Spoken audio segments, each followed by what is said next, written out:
Magandang umaga mga kamayan. Kakagising ko lang yan ngayon. Kaya ano pang hinihintay nyo? Yan.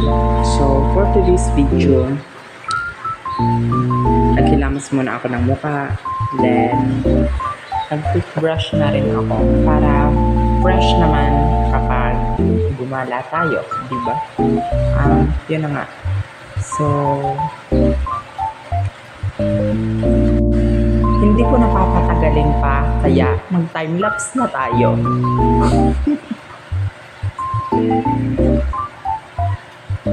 So, tapos na nga tayo, no?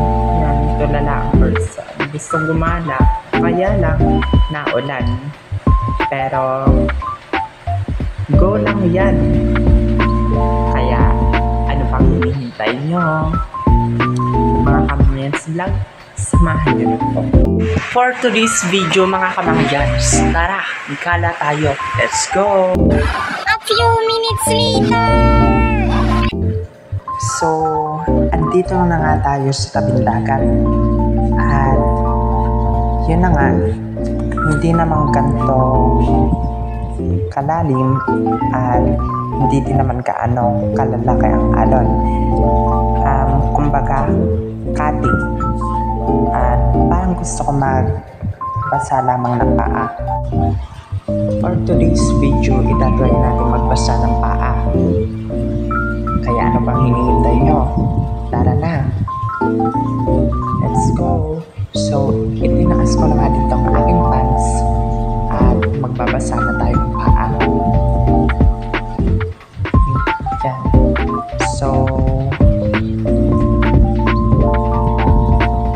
kala ko nung una kati lang. Pero, ang lalaki na pala ng alon. And, nabasa yung pants ko. So, inihakbang ko yung isa kong paa. Ang lalim pala. Kaya, wala akong nagawa. Umuwi na lang ako. At, nagluto na lang ako ng pansit canton. Kaya, samahan nyo ako. Tara, mukbang tayo. Let's go, mga Kamangyan's Vlog. So, I am John Mark Pabilia Espinilla, 17, and my hobbies is volleyball. So, I live in Barangay Lumampayan, Sitio Kanluran, and I'm grade 11 years. Since elementary ako nun, grade 3, dito ako natutong maglaro ng volleyball. So, hanggang dito na lamang po, mga Kamangyan's Vlog. Hanggang sa muling pagkikita natin, maraming salamat po. Bye-bye. Ingat kayong lahat.